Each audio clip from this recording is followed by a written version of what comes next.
Ya, doctora, voy a dar inicio mientras las personas se vayan conectando para ya empezar. Ujú. Buenas tardes, continuamos con las conferencias del día de hoy. Tenemos el gusto de presentar a la doctora Sheila Contenta, especialista en medicina de emergencias y desastres. Recordar que pueden realizar sus preguntas en el chat de Zoom e igual los videos estarán en YouTube. Sin más que agregar, le damos la bienvenida, doctora. Ya, buenas tardes, chicos. Es un gusto. Gracias por la invitación. El tema que me han indicado para la exposición es lo concerniente con el síndrome coronario agudo, ¿no es cierto? Solamente para hacer una pequeña división, síndrome coronario agudo lo vamos a dividir con las características electrocardiográficas, con elevación del ST o sin elevación de ST. En esta charla específicamente vamos a hablar del síndrome coronario agudo sin elevación del ST, ¿sí? Eh, ya, entonces el síndrome coronario agudo, ¿qué implica? Implica injuria de miocardio, ¿no es cierto? Vamos a ver las causas más adelante.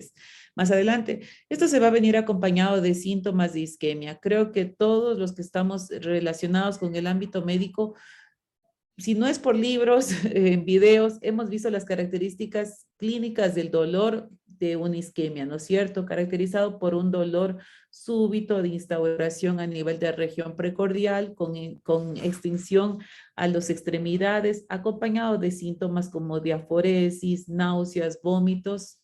Todos tenemos claras las características clínicas del dolor. Otro punto son los cambios en el electrocardiograma, caracterizado en este caso en especial en el síndrome sin elevación de CT como un infra a nivel de la presentación en el electrocardiograma.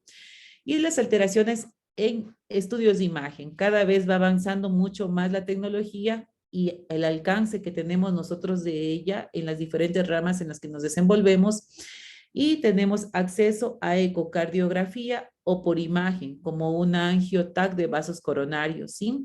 Entonces es importante abordar todas estas características que juntas van a provocar injuria de miocardio en nuestro paciente. Los criterios clínicos de infarto de miocardio se va a definir como la presencia de daño miocárdico agudo detectado por elevación de biomarcadores cardíacos en el contexto de evidencia de isquemia miocárdica aguda. El tratamiento obviamente va a depender de la prontitud de nuestro tratamiento, nuestra intervención, y se va a relacionar con disminución del daño isquémico del miocardio, que es lo que queremos nosotros detener. Es nuestra meta. Veo el paciente con características clínicas, compruebo clínicamente con laboratorio, con imagen, el diagnóstico.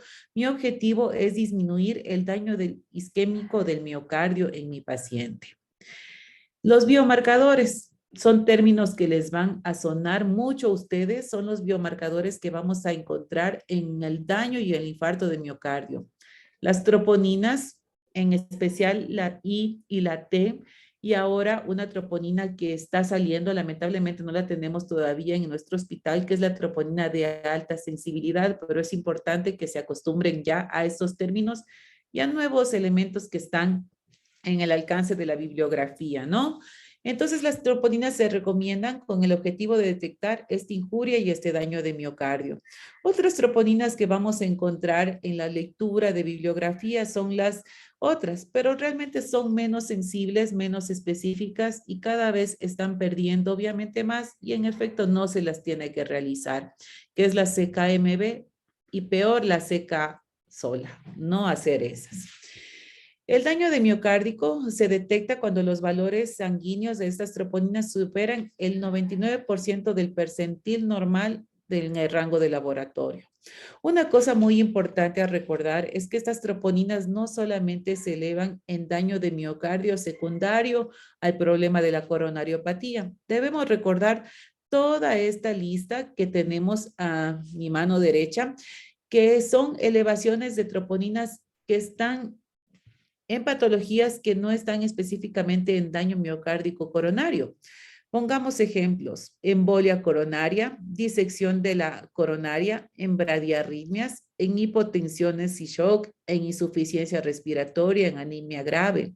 Otras causas que no tienen nada que ver con el daño cardíaco está aquí: la sepsis, enfermedad renal crónica, accidente cerebrovascular, embolia pulmonar, fármacos, pacientes críticos, esfuerzo extenuante, ¿no? Otras condiciones cardíacas que también elevan están aquí. Insuficiencias cardíacas, miocarditis, miocardiopatías, un Takotsubo, ablación por catéter, descargas en desfibrilador. Entonces, he leído una serie de condiciones clínicas en las que está elevado los valores de troponina, pero no están directamente relacionadas con el proceso coronario, ¿sí? Es muy importante acordarnos eso. Cuando ustedes ya vayan al internado, van a ver pacientes con fallo renal, troponinas elevadas, pacientes posterior a un RCP por la manipulación que hacemos, troponinas elevadas, pacientes con una contusión cardíaca secundaria a un accidente de tránsito, qué sé yo, el volante le impactó en el pecho con una contusión miocárdica, troponinas elevadas. Entonces, siempre es importante en medicina asociar los hallazgos de laboratorio con la condición clínica que estamos evaluando. Es importante de manera teórica que ustedes conozcan los 5 tipos de infarto de miocardio. Existen 5 tipos que debemos estar claros con el objetivo de que el paciente que nos llegue saber clasificar en qué clasificación está. Está el infarto de miocardio tipo 1. Esto es el más común. ¿Qué características vamos a tener? Una detección de un aumento o descenso de los valores de troponina en pacientes con síntomas de isquemia miocárdica aguda, cambios en el EKG, aparición de ondas Q patológicas, evidencia por imagen de miocardio viable o anomalías regionales de motilidad del miocardio y obviamente, como les digo, que es el más común, ¿qué es lo que se va a identificar? Se va a identificar un trombo coronario por estudios de angiografía con imagen intracoronaria o autopsia. Me atrevería a decir que es el infarto más común. Aquí tenemos el ejemplo, que a veces gráficamente nos acordamos mejor las cosas. Como les digo, es la evidencia de un trombo coronario dentro de la circulación. Se erosiona, se rompe, y esto es lo que ocasiona la oclusión de nuestros vasos sanguíneos, y es el infarto más común, es el tipo 1. Vamos con el tipo 2. El tipo 2 ocurre cuando se detectan los aumentos o alteración en los valores de troponina. Aquí, en cambio, ocurre otra cosa muy interesante. Ocurre un desequilibrio entre la demanda y el aporte de oxígeno miocárdico. Aquí no está relacionado con la trombosis coronaria, como habíamos visto en el tipo 1. Esto se va a caracterizar por síntomas de isquemia de miocardio agudo, cambios en el EKG, aparición de ondas Q. Por imagen, si nos vamos con un ecocardio o un angiotac de vasos sanguíneos, vamos a ver pérdida de miocardio viable y anomalías regionales en la motilidad. Un gran ejemplo de este infarto de miocardio tipo 2 puede ser un shock hipovolémico. En el shock hipovolémico, imaginémonos que está muy clara esta relación de desequilibrio entre la demanda y el aporte de oxígeno. Shock hipovolémico pierde, no podemos solventar las necesidades basales, mucho más en corazón, y ocurre este tipo de infarto. El infarto de miocardio tipo 3, el ejemplo del infarto de miocardio es el que falleció en la casa. Es el que falleció en la casa, que le comenzó a doler el pecho, cayó al piso, llegó el ECU, hizo maniobras de reanimación, llegó al hospital, llegó fallecido. Este paciente va a ser el que se suscita una muerte cardíaca con síntomas compatibles de isquemia de miocardio, acompañados de alteraciones presuntas en el EKG o una fibrilación ventricular, que incluso muere antes de determinarse biomarcadores, que muere antes de determinar con mucha certeza las características. Pero se dieron cuenta que ocurrió por las características clínicas de presentación, ¿sí? En el infarto de miocardio tipo 4 o tipo 5, relacionemos que este tipo de infarto siempre van a caer en el tipo de pacientes que están relacionados con procedimientos. Por ejemplo, el infarto de miocardio tipo 4A es el infarto que le va a ocasionar al paciente posterior a una intervención coronaria percutánea. Yo lo mandé a mi paciente programadamente a que se haga una intervención coronaria por una coronariopatía y posteriormente en la hospitalización, nuevas características de dolor, cambios nuevos en el electrocardiograma, fue secundario a este procedimiento. El tipo 4B es porque ocurre una trombosis de los stents ya colocados en mi paciente, ¿sí? En el 4 tipo C, va a haber una restenosis relacionada con la intervención coronaria percutánea que le hicieron a mi paciente. Y el infarto de miocardio tipo 5 va a ser relacionado con el procedimiento de cirugía cardíaca que le van a hacer a mi paciente, el famoso bypass. Entonces, esto básicamente lo vamos a ver en pacientes, en resumen, ya manipulados la parte cardíaca, con cardiopatías ya establecidas, en los que determinamos los procedimientos se hicieron y lamentablemente ocurrieron las consecuencias mencionadas, ¿sí? Entonces, de esta manera acabamos los 5 tipos de infarto que espero que se vayan acordando. Recuérdenlos, por favor. Los más comunes, el 1 y el 2. El 3, el que se va a fallecer en casa. El 4, secundario y procedimientos. Y el 5, lamentablemente no vamos a ver en nuestro hospital. ¿Por qué? Porque no es un procedimiento que lo hacen aquí, lo hacen en hospitales grandes de cirugía cardíaca. ¿Ya? Sigamos avanzando. El infarto agudo de miocardio, obviamente hay evidencia de daño a miocardio, se van a elevar las troponinas a valores superiores al percentil 99, con presencia de necrosis compatibles con isquemia. Los tratamientos, obviamente, mientras más pronto se realice el tratamiento, es mejor. ¿Cuál es el tratamiento? Reperfundir, reperfundir, reperfundir, reperfundir. Obviamente con el objetivo de restablecer los flujos sanguíneos. Este tratamiento de reperfusión se va a hacer beneficioso para el IAM con elevación de CT y ciertos tipos de IAM sin elevación de CT, que ya lo vamos a ver más adelante. Emergencia. Soy emergencióloga. Entonces siempre vaya a estar relacionado todos mis conceptos, las charlas con emergencia. ¿Cuál es mi objetivo? Mi objetivo como emergencia es establecer un diagnóstico. Por eso es tan importante que todos tengamos un conocimiento bastante claro, porque son los minutos de oro con el objetivo de establecer el diagnóstico y más aún establecer un tratamiento. Lo primero que vamos a hacer es realizar un EKG de 12 derivaciones. Este EKG tiene que ser revisado por una persona con experiencia, con el objetivo de, al vistazo que realiza, determinar los hallazgos patológicos de nuestro paciente. Este tiene que estar hecho a los 10 minutos e interpretado. Es muy importante eso. No demorar, chicos. Este paciente, si catalogamos como un triaje de Manchester, este paciente con síntomas de características de dolor agudo, más aún con acompañantes, insuficiencia cardíaca aguda, shock cardiogénico, es un paciente de categoría 1, que tenemos que hacer las cosas de manera inmediata. No lo digo yo, lo dicen las guías. 10 minutos hasta establecer el electrocardiograma con un diagnóstico. Todos los electrocardiogramas no son iguales. Todas las presentaciones no son iguales. Es importante entender esto. Hay electrocardiogramas que son atípicos, sintomatologías atípicas, cuadros atípicos. Por eso nos surge algunas opciones. Ante los problemas nos surgen opciones. Si tengo electrocardiograma que no me salen las características electrocardiográficas y yo tengo muy claro, tengo que sospechar en hacer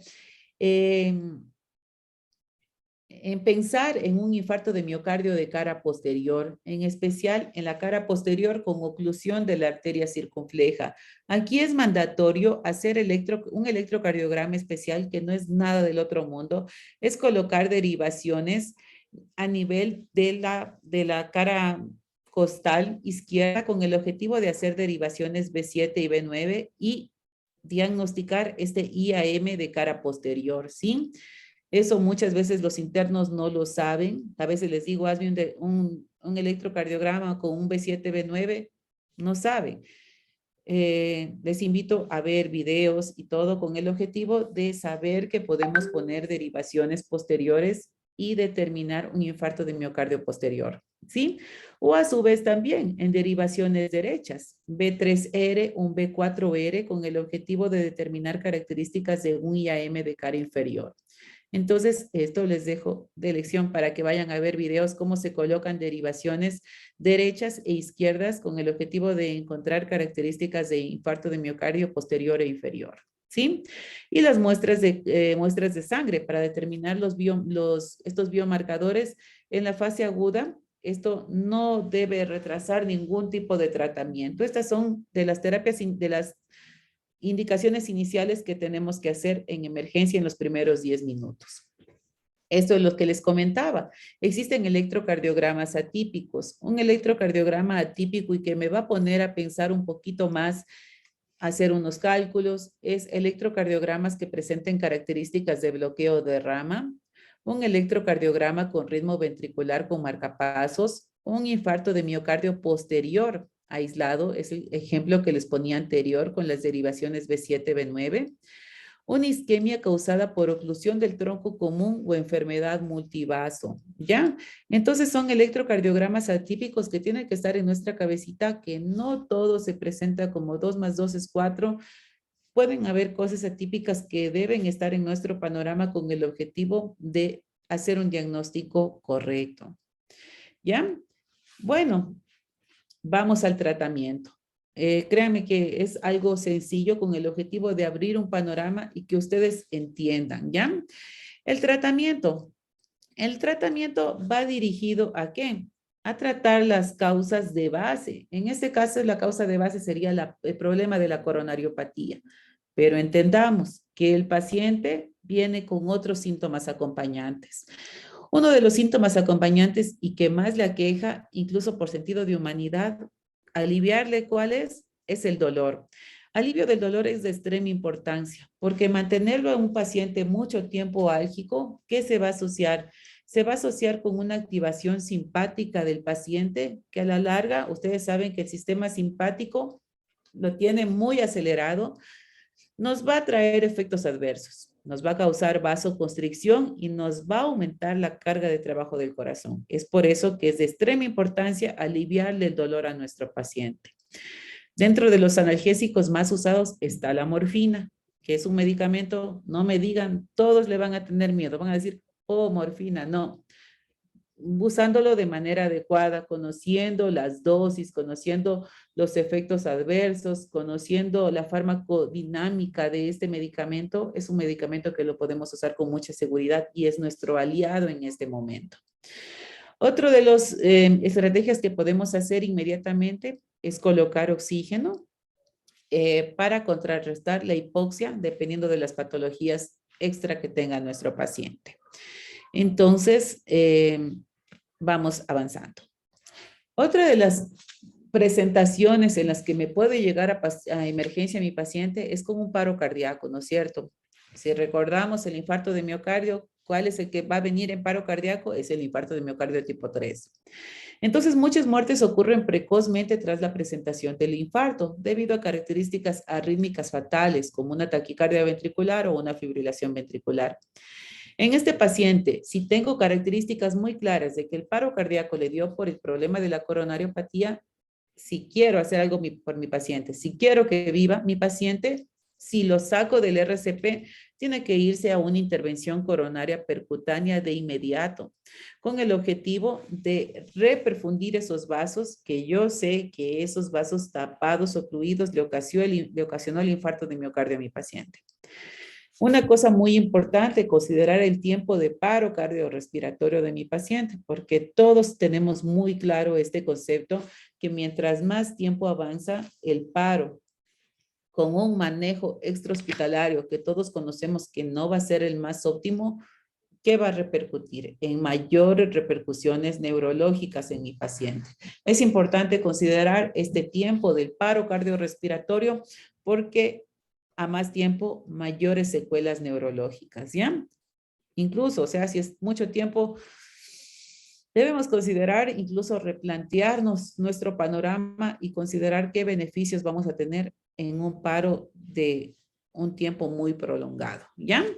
Entonces, las guías lo indican, recomienda la estrategia de intervención para pacientes reanimados tras una parada cardíaca en pacientes que tengan compatibilidad de infarto agudo de miocardio. Este no es el caso de nuestra ciudad, de nuestro hospital, perdón, porque en otras clínicas particulares sí hay unidad de intervención coronaria, pero se recomienda Incluso en otros países es mucho más especializado el sistema de prehospitalaria. Estos pacientes necesariamente tendrían que ir a un centro que tenga disponibilidad inmediata de intervención coronaria percutánea para no perder el tiempo y hacer, en palabras generales, destaparle las coronarias con el objetivo de mejorar el pronóstico de vida de nuestro paciente. ¿Sí? Es muy importante. Si ven que el conocimiento no solamente implica a nosotros como médicos intrahospitalarios, implica una educación bastante extenuada y minuciosa a personal de prehospitalaria, con el objetivo de que si identifican un paciente con características de IAM, sea atendido y sea dirigido inmediatamente a la intervención coronaria percutánea. ¿Ya? Entonces, el síndrome coronario agudo sin elevación de ST, las últimas guías son las guías del 2020. Estas se mantienen hasta la actualidad vigentes y las vamos a ver a continuación. En cuanto a la fisiopatología, solamente para hacer un recorderis poquito, es un desajuste entre la demanda del oxígeno y el consumo. Si ponemos en una balanza, obviamente, esta demanda desajustada contra lo que yo necesito es lo que me va a ocasionar mi injuria de miocardio. Dentro de los infartos, como el tipo 1, si recuerdan en los tipos que les indiqué inicialmente, la ruptura de la placa coronaria y la formación de trombos que ocluyen la arteria coronaria es la causa principal, pero hay varias causas más, ¿sí? La afección obviamente va a limitar el flujo, esta placa va a ocasionar vasoespasmo, la angina de Prismental, la embolia coronaria, una arteritis coronaria, todas estas características que están en este párrafo, lo que van a hacer es obstruir el flujo sanguíneo y ocasionarles las características. Hay otras lesiones que no son del corazón, no son coronarias, contusiones, trauma de accidente de tránsito, me cae algún objeto contuso en el tórax, una miocarditis, sustancias cardiotóxicas también me pueden generar. Condiciones no relacionadas con las arterias coronarias y el miocardio, la hipotensión, el ejemplo, el shock hipovolémico, la hipertensión, una emergencia hipertensiva, unas taquiarritmias, estenosis aórtica y embolias pulmonares. Aquí hemos hecho un resumen básicamente de todo lo que engloba las causas fisiopatológicas para llevarnos a una coronariopatía. La edad media de presentación es de 68 años, ¿sí? La relación entre hombres y mujeres es 3:2. Obviamente, esta edad de 68 años, junto con factores de riesgo, incrementan mucho más la balanza a sufrir, a presentar esta patología. Factores de riesgo tenemos muchos, ¿no es cierto? La obesidad, problemas de dislipidemia, problemas metabólicos, que son agravantes en cuanto a la presentación de esta patología. Aquí vemos un evento fisiológico normal en el que obviamente esta célula está totalmente balanceada por el aporte y el consumo. Y aquí vemos totalmente lo patológico causada por una desregulación entre la oferta y la demanda caracterizada por la isquemia de la célula. Nuestros ojitos aprenden lo que ven, lo que van viendo, ¿no es cierto? Es importante ir determinando primero las características normales de un electrocardiograma con su característica P, QRS.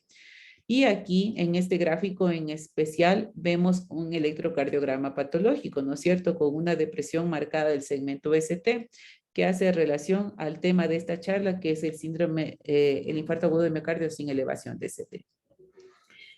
Entonces, el infarto de miocardio se va a definir como los síntomas, que ya lo revisamos, cambios en el electrocardiograma. Muchas veces ya están presentes estas ondas Q patológicas. Escúchenme bien, muchas veces. Inicialmente no están presentes. Muchas veces ondas Q patológicas se presentan cuando ya son cambios de necrosis en el miocardio afectado, ¿sí? Es importante relacionar porque si yo encuentro una onda Q, viene a mi cabeza ese corazón, esta parte del corazón que esté evaluado ya está con necrosis. Evidencia por imagen de miocardio viable o una nueva anomalía regional de motilidad. ¿Con qué examen vamos a ver esto? Con un ecocardiograma. y la detección de un trombo coronario mediante angiotomografía o por autopsia. Entonces, si juntamos todas estas cositas, créame que son como piecitas de nuestro rompecabezas con el objetivo de realizar un correcto diagnóstico de nuestro paciente. El paciente, ¿cómo les va a llegar a ustedes cuando estén en las guardias ya? Les va a llegar, aquí me faltó una, dolor. Con dolor, como el paciente. Les va a llegar con el dolor, diaforético, todo. El siguiente paciente les puede llegar en paro cardíaco. El siguiente paciente les puede llegar con inestabilidad eléctrica o hemodinámica. El siguiente paciente les puede llegar con shock cardiogénico. Este es el espectro que puede presentarse el paciente que les va a llegar a la emergencia. Acuérdense aquí, dolor. Obviamente esto está causado por las complicaciones de la isquemia, puede generar complicaciones mecánicas como una insuficiencia mitral. El principal característica es el dolor torácico, caracterizado como presión, pesadez, quemazón. Otros síntomas, disnea, dolor en el epigastrio y dolor irradiado extremidades. En este gráfico vamos a ver un poco claro qué características vamos a tener. Vamos a tener desde un paciente con riesgo bajo a riesgo alto.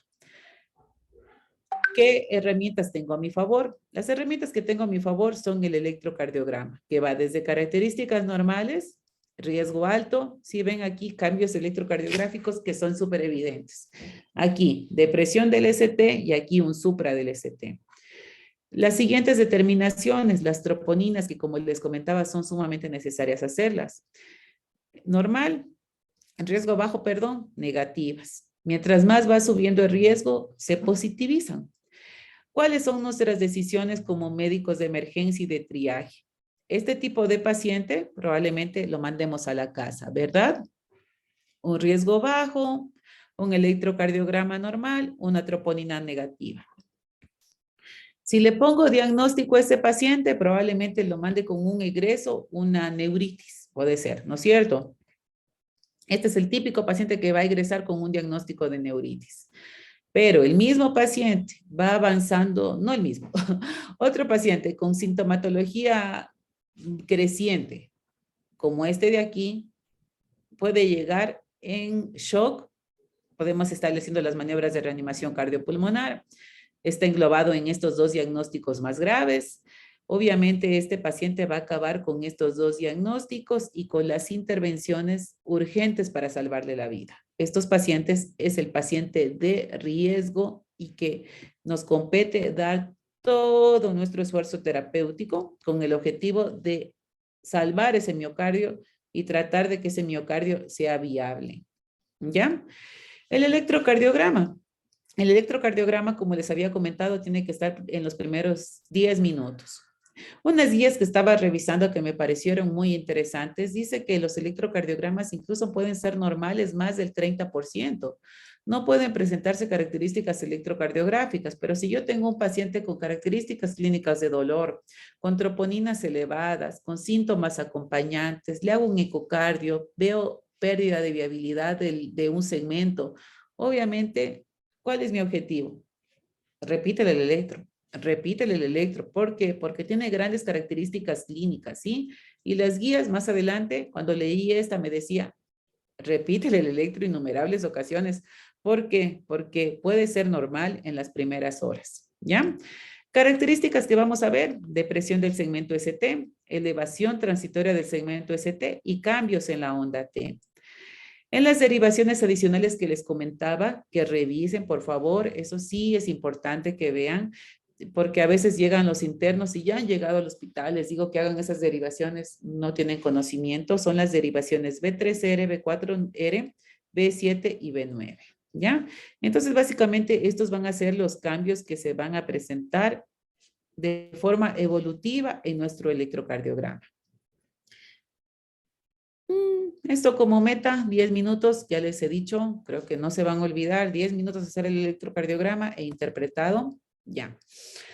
Actualmente, ustedes cuando vayan a cualquier ámbito hospitalario tienen que relacionarse y embeberse de qué exámenes hacemos. En nuestro hospital lamentablemente no hacemos la troponina de alta sensibilidad, ¿sí? Esto sería necesarísimo, importantísimo hacer. Esto salió en las nuevas guías, la introducción de esta troponina de alta sensibilidad. La troponina obviamente se eleva ante presencia de injuria del miocardio, ¿no es cierto? De necrosis de los miocitos. Estas troponinas de alta sensibilidad, en lugar de las determinaciones estándares que son la T y la I, aumentan la detección de infartos de miocardio y obviamente disminuyen los diagnósticos de angina inestable, ¿no es cierto? ¿Por qué? Porque con mi troponina de alta sensibilidad me afino mi diagnóstico y diagnostico más rápido este infarto de miocardio y no estoy con la duda, será angina inestable. Entonces, comparados con el IAM sin elevación de ST, los pacientes con angina inestable, estos no presentan daño o necrosis de los cardiomiocitos. Estos pacientes de angina tienen menor riesgo de muerte o tienen, obviamente, menos beneficios de tratamientos agresivos. Porque, ¿qué es lo que pasa en la angina? La angina es compromiso o espasmo de estos vasos, pero con tratamientos vasodilatadores va a repercutir. En cambio, nuestro vaso sanguíneo que esté tapado por más vasodilatadores no va a repercutir porque está ocluido en su trayecto con trombos, ¿no es cierto? Este es el ejemplo del uno y del otro, en mención a este último párrafo. Entonces, los biomarcadores que vamos a usar son las troponinas de alta sensibilidad, sería lo ideal, con el objetivo de hacer una evaluación inicial, estratificar el riesgo e iniciar un tratamiento. Esta sería de mayor preferencia la de alta sensibilidad, pero si no tenemos que usar las otras, no vamos a llorar. Y las troponinas obviamente son sensibles para el daño cardiomiocito. Y las que les dije que no eran sensibles es la CK, CKMB y la mioglobina. En efecto, es mejor no usarlas ya. Salvo la CKMB, bueno, en casos de reagudización de un nuevo dolor sería necesario, pero las otras, por favor, ya no. ¿Ya? Más estamos gastando recursos innecesarios. Aquí hace un ejemplo entre las troponinas convencionales y las troponinas de alta sensibilidad, ¿sí? Convencionales y de alta sensibilidad, que como les digo serían lo mejor usar actualmente. ¿Qué es lo que nos permite esta troponina de alta sensibilidad? Nos permite y esta detecta a la hora elevación de la troponina de alta sensibilidad que va en relación con el daño de los cardiomiocitos. Entonces, ¿por qué es importante? Porque a la hora compruebo el diagnóstico de IAM sin elevación de ST y si me sale negativa, ¿qué es lo que pasa?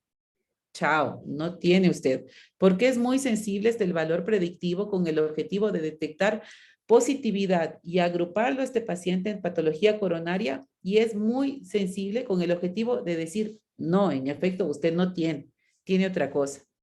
¿Sí? Entonces, para eso nos sirve esta detección tan temprana a la hora y con este valor de sensibilidad tan alto para detectar y descartar otras patologías. Aquí hace un algoritmo en el que resulta que el paciente que llega a la hora cero, es importante hacerle en ese momento una troponina. Y si tenemos alguna duda, el algoritmo nos indica que podemos hacer troponina de control a la 1 hora. E incluso nos dice un control a las 3 horas de troponina. Esto ustedes lo van a entender como curva de troponina. Con el objetivo de 0 horas, 1 hora, 2 horas y 3 horas. La 0 hora va a ser la inicial, ¿no es cierto? Si me sale negativa con esa troponina de alta sensibilidad, me da tanta sensibilidad con el objetivo de decirle al paciente, ¿sabe qué? ¿Le salió negativa? ¿Qué es lo que pasa? Señor, le descarto su infarto de miocardio. Si me sale elevada, no tan alta, ¿qué es lo que me dice la guía? Repítele nuevamente. Por eso le voy a repetir en el transcurso de 1 hora, con el objetivo de, con la sintomatología acompañante, ir viendo la evolución clínica en esta hora de mi paciente, con el objetivo de determinar comportamientos de nosotros en emergencia, entre descartar y alta, entre mantenerlo observado y entre confirmar y hacer todos los procedimientos que ya vamos a ver a continuación. Entonces, para eso es importante hacer estas troponinas de manera tan seguida, 0, 1, 2 y 3 horas de la troponina de alta sensibilidad, pero con el objetivo de hacer y determinar el destino de nuestros pacientes. ¿Ya? Entonces, los algoritmos nunca van solos. Los algoritmos van en combinación con información clínica, con características clínicas de dolor y con el electrocardiograma. Este algoritmo que les decía, a las 0 a las 1 horas y a las 0 a las 2 horas deben aplicarse independientemente de la presentación del momento del dolor torácico. Qué sé yo, el paciente llega, ahorita son las 7 casi, ya, llega que le dolió a las 2 de la tarde. Le hago la troponina 0, 1 y 0, 2 horas con el objetivo de ver esta movilización de troponinas y que caiga en una de estas categorías, alta, observación y confirmo y procedimientos, ¿sí? Aquí cabe la tercera hora. La tercera hora obviamente cabe para pacientes en los que no llegan de manera tan temprana a la emergencia, ¿no es cierto? A los que no me llegan de manera tan temprana les hago con el objetivo de verificar seriadamente cómo es el comportamiento de estas troponinas en esta hora. ¿Qué es lo que me dice esta troponina de alta sensibilidad? Me ayuda de manera muy oportuna e incluso me abarata costos. ¿Por qué? Porque si me sale negativa, chao señor, no tiene, afortunadamente, puede ser por muchas cosas, su dolor torácico, una neuritis no es. Pero si me sale positiva, tengo que ver qué tan positiva me sale, hablando en términos muy sencillos. Si me sale un positivo alto, me confirma. Si me sale un positivo moderado, puedo englobarlo a mi paciente en meterlo en diagnósticos diferenciales, ¿sí? Porque ustedes recordarán que no toda troponina es infarto de miocardio. Entonces, en este que está alto, confirmadísimo. En este que está moderadamente alto, me cabe englobarlo a mi paciente en diagnósticos diferenciales con el objetivo de determinar alguna patología de origen cardíaco que me esté elevando las troponinas. La seguridad cuantificada con el valor predictivo negativo y la sensibilidad son muy altas. Eso es lo que le decía, que me da seguridad de enviarlo a la casa si me sale negativa, pero de un 99%, ¿sí? Incluso para un subgrupo de pacientes que llegan muy pronto al hospital, menos de 2 horas, ¿sí? Entonces acordémonos esto para cuando tengamos las troponinas de alta sensibilidad en el hospital. Existen unos factores de confusión en el momento de interpretar las troponinas, como la edad, la disfunción renal, el tiempo transcurrido desde la aparición del dolor torácico y el sexo, ¿sí? Por eso es lo que les digo, no solamente con las troponinas, en toda la medicina. No es simplemente ver exámenes secos, ¿no es cierto? El examen lo veo con el paciente, el examen lo veo con la anamnesis, el examen lo veo con el examen de imagen, el examen lo veo con la evolución. Todo tengo que armar, nunca se ve secamente una pieza de este rompecabezas, todo tiene que ir muy engranado, ¿ya? Otros biomarcadores que no los vamos a ver porque ya habíamos hablado, ¿ya? ¿Se acuerdan que les dije? Todas las troponinas elevadas es infarto. Si me salen unas troponinas elevadas, pueden caber dentro de mis diagnósticos diferenciales. Y aquí se enumera miocarditis, pericarditis, embolismo pulmonar, aneurisma ventricular, angina de Prismental, desorden de ansiedad, estenosis aórtica y emergencia hipertensiva. Las condiciones clínicas que presentan dolor precordial y tienen cambios no específicos en el EKG, además de elevación de troponinas. Entonces, considerar todo esto, chicos, ¿sí? No las troponinas elevadas, siempre va a ser infarto.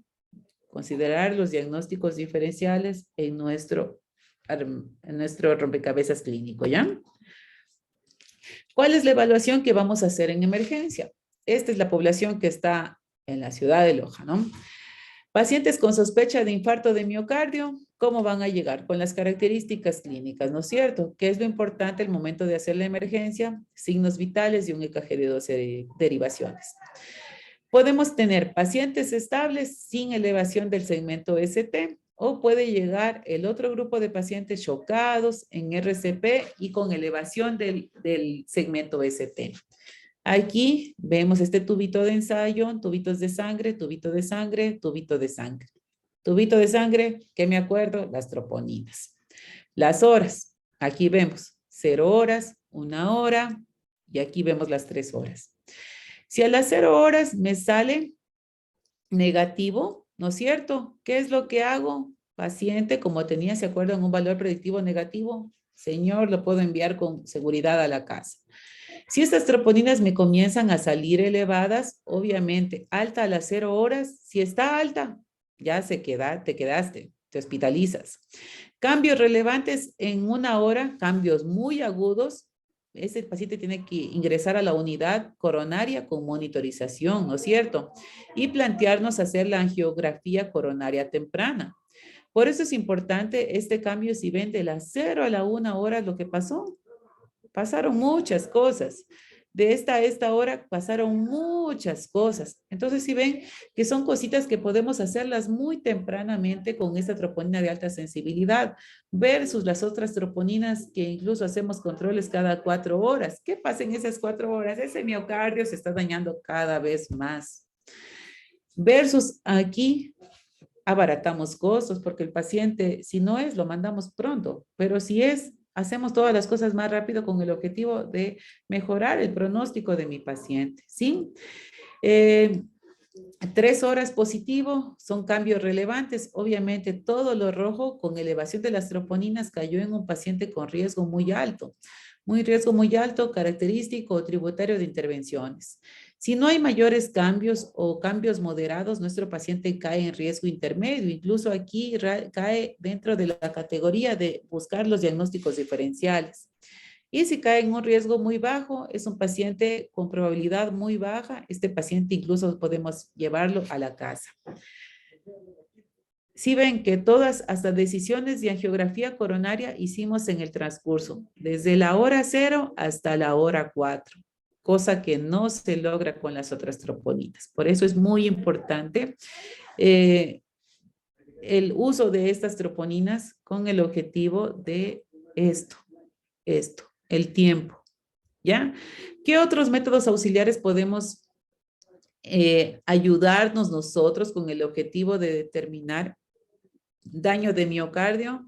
Un ecocardiograma con el objetivo de ver las características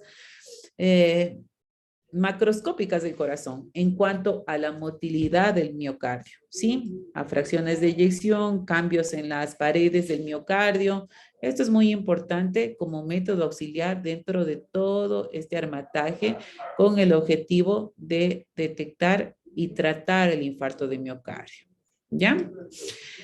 Obviamente, si tenemos este tipo de pacientes que se va a la casa, considerado como un riesgo bajo, podemos descartarlo, pero encontrar un diagnóstico diferencial también. Y este paciente en amarillo incluso puede permanecer hospitalizado para encontrar y determinar un diagnóstico diferencial, que puede ser una miocarditis, una pericarditis, ¿ya? Entonces es la importancia, vuelvo y repito, del tiempo corto con el objetivo de establecer, uno, diagnóstico y establecer terapias y decisiones viables para nuestro paciente. ¿Ya? En cuanto a otro tema, es muy importante, como todas las enfermedades, la mayoría tiene scores. Todos hemos escuchado un Apache, un SOFA, un NEWS, un PADUA. Todos hemos escuchado muchos scores en muchas patologías. El infarto de miocardio es otro, no se va a quedar sin sus scores. Dentro de los scores más conocidos está el score TIMI, el score Grace, el score Sánchez, el Vancouver, el HERT 3 y el de predicción de GES. Dentro de los más comunes, son los con los que más trabajamos nosotros, es la escala de riesgo de TIMI y la escala de riesgo de Grace. Son dos escalas que son fáciles de hacer, chicos, no nos demoramos mucho en hacerla. Y esto nos va a determinar ciertos valores. El TIMI tiene un puntaje máximo de 7 y el Grace de 140. Aquí están los valores a considerar para el TIMI y el Grace con el objetivo de determinar estos puntajes que van a determinarse entre edad, estenosis, desviaciones del ST, antecedentes, uso de medicamentos, todo. ¿Esto qué nos va a dar? Nos va a dar riesgo de mortalidad intrahospitalaria o de muerte a los 6 meses. Eso básicamente nos va a determinar la escala de Grace. Aparte de determinarnos la mortalidad, nos detecta algo muy útil, muy útil. Acordarse de estos valores. Nos detecta qué terapia o qué procedimiento es factible hacerle a nuestro paciente. Acuérdense de estos valores y vamos acá. son las terapias o los tratamientos que las guías nos indican dependiendo de la gravedad de nuestro paciente. ¿Qué terapias? Y terapia invasiva, la intervención coronaria percutánea, que es un tratamiento invasivo con el objetivo de verificar la integridad del vaso y ver que tiene trombos y determinar las terapias, colocación de stent, aspiración de trombos, dilución de medicamento como el tirofiban con el objetivo de destruir el coágulo. Son las terapias que vamos a hacer. Aquí, en inmediatamente invasivo, esas características, fallo cardíaco, un Killick 3-4, una inestabilidad hemodinámica. A esto, acordémonos de las escalas. Las escalas, un TIMI mayor de 4 y un Grace mayor de 140, ¿qué nos dice? Si te sale paciente con esas características, es un paciente grave. Este paciente tienes que tramitarle un procedimiento invasivo temprano. Si te sale un TIMI de 2 a 3 y un Grace de 109, 104, esta terapia puede ser demorada entre 25 y 72 horas. Y obviamente con uno más bajo, terapias de estrategias guiadas, ¿no? Entonces, si ven lo importante que son estos scores, tanto el TIMI y el GRACE, uno, con el objetivo de determinar la mortalidad de mi paciente, y dos, me ayuda a determinar qué procedimiento o el tiempo del procedimiento. ¿Por qué? Porque esto va relacionado con gravedad, ¿no? Entonces, obviamente, relaciono con la gravedad y me esfuerzo en hacer estos procedimientos lo más pronto. ¿Ya? Básicamente es lo mismo esta con esta de acá. ¿Ya? La estratificación de riesgo, volvemos a la escala de Grace, no lo decimos nosotros, lo dicen las guías. Las guías consideran modelos basados en la escala de Grace para la estimación del pronóstico. En las últimas de 2020 también lo reafirma en las guías. Ya, otra escala que vamos a encontrar es la escala de riesgo de sangrado en el IAM sin elevación de CT. ¿Qué tipo de arsenal terapéutico tenemos en un infarto? El arsenal terapéutico va dirigido en medicación anticoagulante, antiagregante. Viene a mi cabeza, sangre, sangre, sangre, ¿no es cierto? Mi paciente puede sangrar. Entonces, por eso es lo que me surge una nueva escala. Esta escala es de riesgo de sangrado en el infarto agudo de miocardio sin elevación de CT. Son los criterios mayores y mayores de la Academia Research Consortium en el momento en el que el paciente va a ser sometido a una intervención coronaria. Si tengo uno mayor y dos menores, mi paciente tiene un riesgo alto. ¿No es cierto? ¿Por qué? Porque aparte de todo lo que le voy a hacer de la intervención coronaria percutánea, le voy a poner antiagregación y anticoagulación. Ojo si me salen estos valores elevados. ¿Esto qué me dice? Ojo, pilas, considerar el tratamiento y la duración que yo le voy a enviar posterior a la intervención coronaria. ¿Por qué? Porque este paciente, si ya me salió alto, te puede sangrar. ¿Ya? Hay otra escala, esta es la escala del PCI. Esta es una escala posterior a la intervención coronaria percutánea, ¿sí? Este riesgo también esta escala también nos ayuda a ver el riesgo de isquemia y sangrado posterior a la intervención percutánea. Esta se va a calcular en el momento del alta, mientras el PRECIS-DAP. Mientras que el DAP solito se va a calcular, es una estimación de riesgo que se calcula a un año después del evento inicial. Vamos a catalogarla como mayor de 25 o menor de 25. Si tiene menor de 25, tiene un riesgo de sangrado más bajo. Este paciente me puede tolerar tranquilamente la terapia dual anticoagulante por 12 meses. Y tiene un riesgo alto mayor de 25. Ojo, mi paciente puede sangrar. Esa terapia se tiene que disminuir en unos 6 meses, ¿ya? Entonces, si ven que van surgiendo nuevas escalas. Esta escala de la Academia Research y la escala del PRECIS-DAP. Con el objetivo, esas escalas específicamente nos ayudan a determinar los riesgos de sangrado. Es importante integrar todo, integrar en las escalas el riesgo isquémico, el riesgo de sangrado y el riesgo de mortalidad. Entonces, aquí resumimos, PRECIS-DAP, DAP, la de la Academia Research y TIMI y GRACE, ¿ya? Es importante en esta diapositiva resumir todas estas con el objetivo de estimar, uno, la mortalidad y dos, con el tratamiento que instaura, la posibilidad de sangrado y hemorragia. ¿Ya?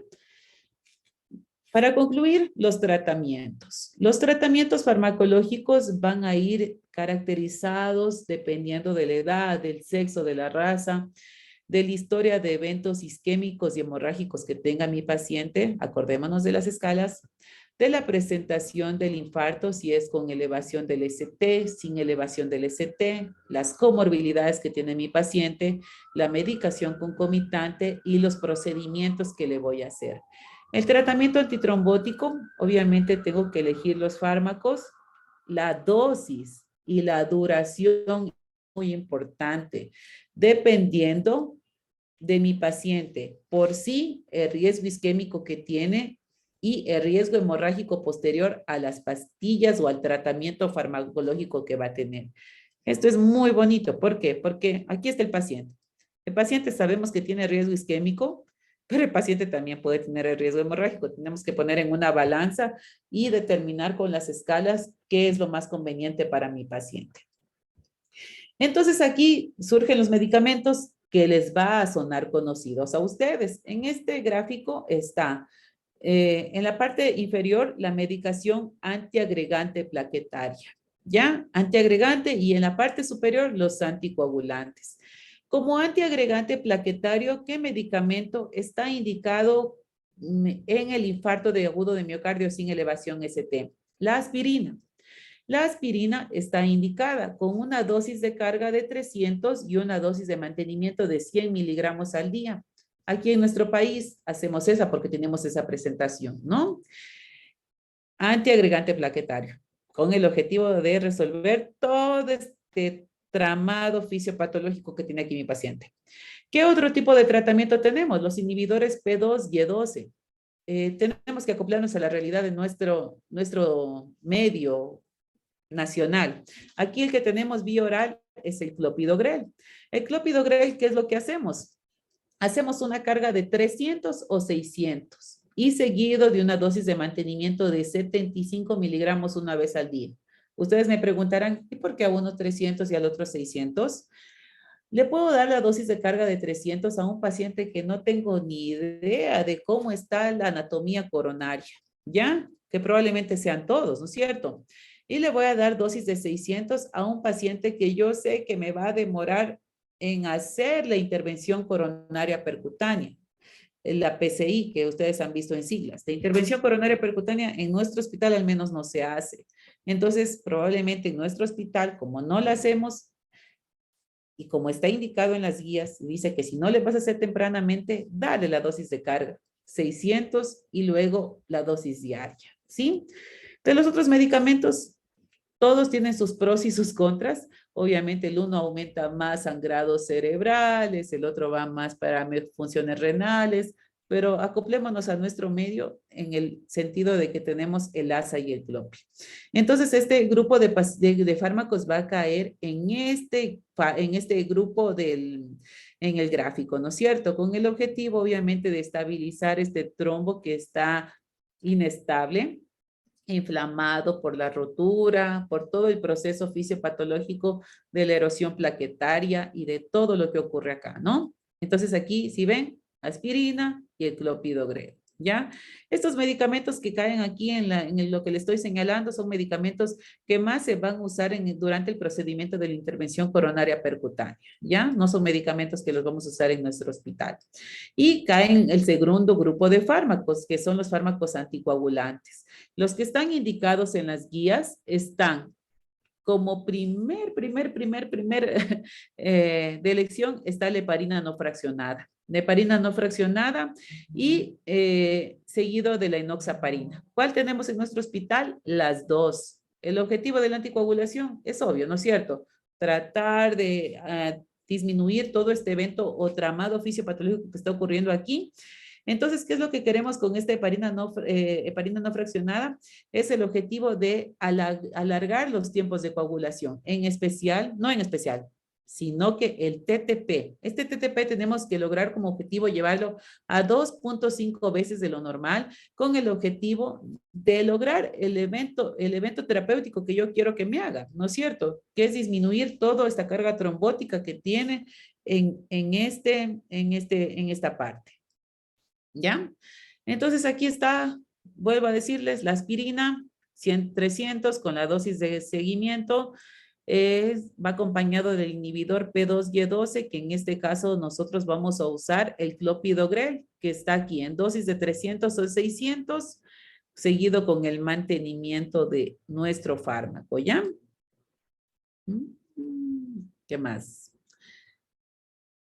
Eso, como les decía, el uno o el otro es mejor, el prasugrel que ticagrelor. Se debe considerar el uso del prasugrel antes que el ticagrelor para pacientes con síndrome coronario sin elevación de CT que se someten a intervención coronaria percutánea, pero lamentablemente no tenemos en el hospital.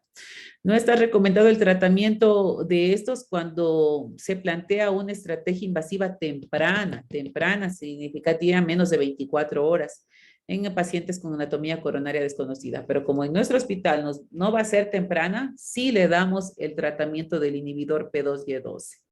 ¿Sí? ¿Ya? ¿Qué más? Esto en cuanto a las heparinas, que ya nos adelantamos un poquito anteriormente, como les decía, la de elección es la heparina no fraccionada, que son bolos de 70 a 100, con el objetivo de primero hacer una sobrecarga y saturación y luego dejarle la carga con horario, y el objetivo es alargar esos tiempos de coagulación. El TTP 2.5 veces del valor normal. La enoxaparina en la administración es 0.5 miligramos por kilo. Obviamente siempre debemos tener la consideración pacientes mayores de 75 años, hacer una redosificación y pacientes con insuficiencia renal. ¿Sí? Esto básicamente sería en cuanto a la anticoagulación. ¿Ya? Entonces queda claro, el tratamiento farmacológico, este cuadrito lo resume. Antiagregantes plaquetarios y anticoagulantes, ¿ya? Esto con el objetivo de estabilizar toda esta tormenta trombótica que está pasando aquí. Ahora nos vamos con el tratamiento invasivo. El tratamiento invasivo es de intervención coronaria percutánea. Es un procedimiento que acceden por un vaso sanguíneo y por medio de fluoroscopía guiada. La fluoroscopía es un método de guiar, de imagen, ¿no?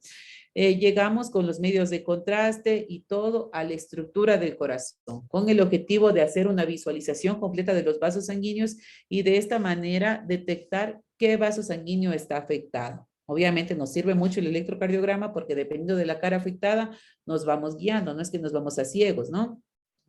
Entonces el tratamiento invasivo va a detectarse, aquí quiero que se acuerden nuevamente de esto.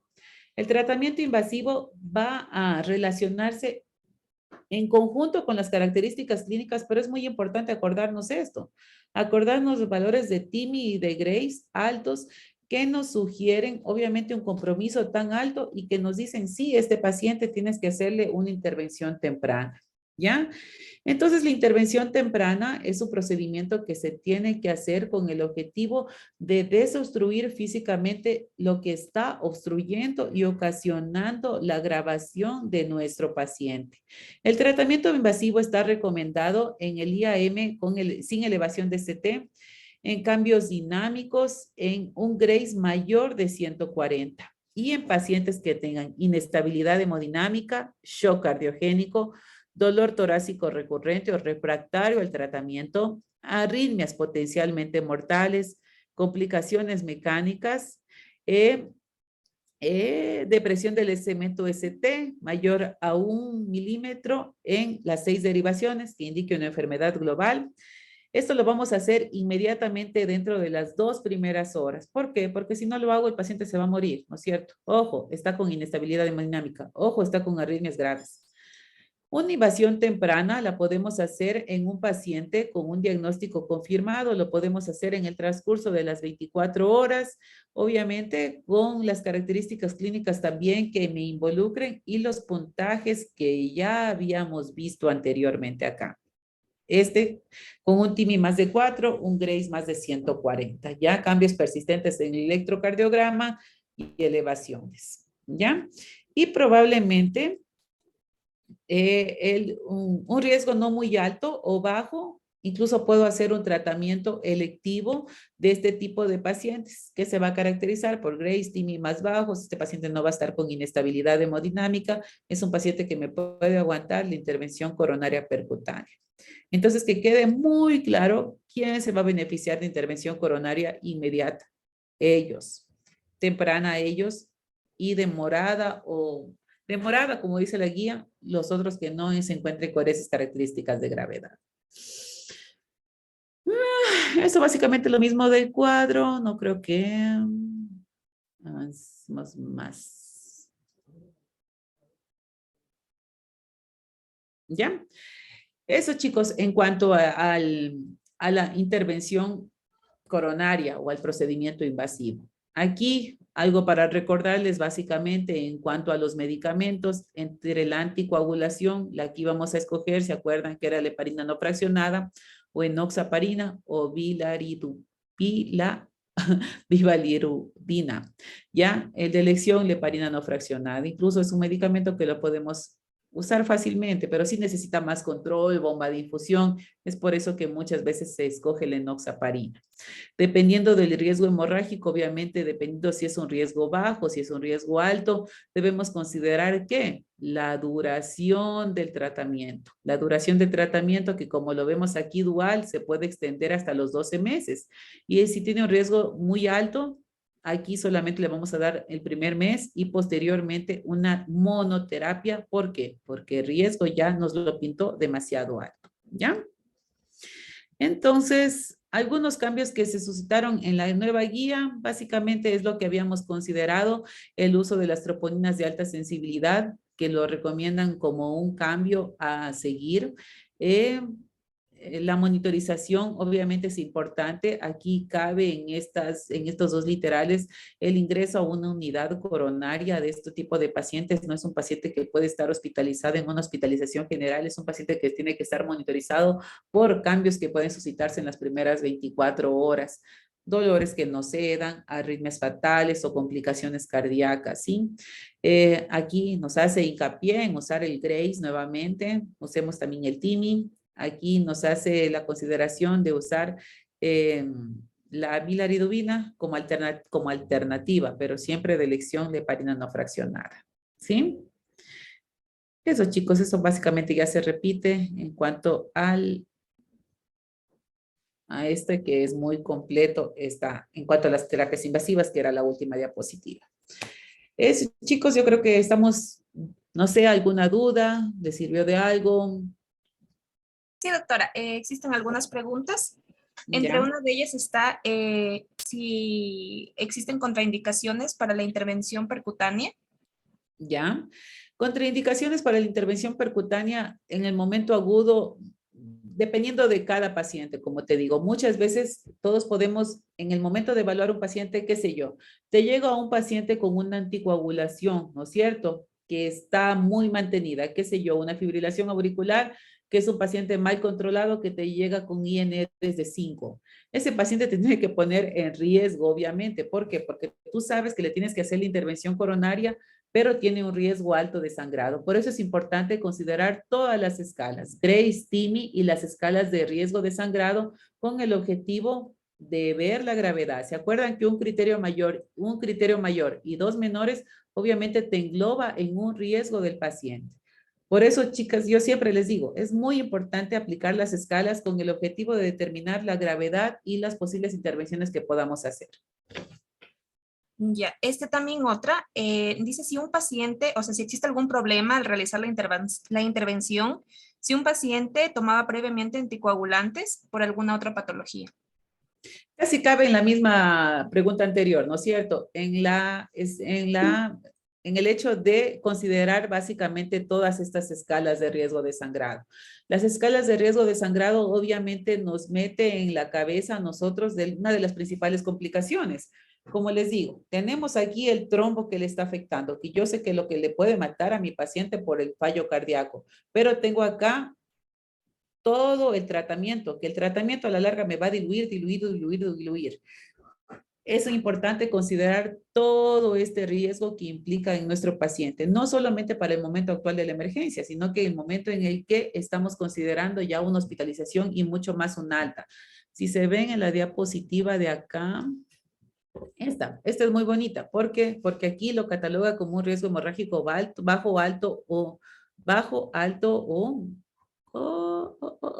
muy alto. Y obviamente aquí indica la duración del tratamiento en relación con este riesgo, ¿sí? Entonces, todo es con escalas, todo es con agrupación de nuestros valores y nuestro estado clínico de nuestro paciente. Ya, y finalmente una pregunta un poco extensa es que en primer nivel, si un paciente acude con sintomatología de síndrome coronario agudo al centro de salud, ¿lo referimos al paciente con oxígeno y analgesia, vasodilatadores, antiagregantes, estatinas o se podría hacer algo más? Teniendo en cuenta que podríamos no contar con un electrocardiograma y exámenes de laboratorio. ¿Cómo podemos referirlo de manera adecuada o cuándo no lo referimos? Ya, ahí surge una duda y una realidad de nuestros centros de salud, ¿no es cierto? En la realidad, en el centro de salud, tú lo que vas a tener es tu juicio clínico. Vas a tener tu juicio clínico caracterizado por las características con las que viene el paciente, ¿no es cierto? Lamentablemente no vas a tener un electrocardiograma, ni siquiera vas a tener la medicación que tú a buen conocimiento quieres darle. Entonces, lo que puedes hacer con este paciente es enviarlo con analgesia. Es que depende de las características, no sé cómo lo podríamos englobar. Un paciente grave, no tan grave, no sé. Un paciente grave. Grave. Si es grave, tienen que irse ustedes mismos a dejarlo al paciente. Obviamente con antiagregación inicial. Antiagregación inicial y alivio del dolor. Con eso que lo lleves y con tu presunción diagnóstica es muy importante. Porque como te digo, está tu juicio clínico y tu conocimiento fisiopatológico y tu tratamiento inicial. Hasta ahí es lo que tú puedes avanzar como médico de primer nivel. Ajá. Listo, doctora. Esas son todas las preguntas. Muchísimas gracias. Su intervención ha sido muy gratificante para nosotros. Esperamos nos pueda ayudar en futuras intervenciones. Muchísimas gracias. Ya, chicas. Con mucho gusto. Hasta luego. Hasta luego.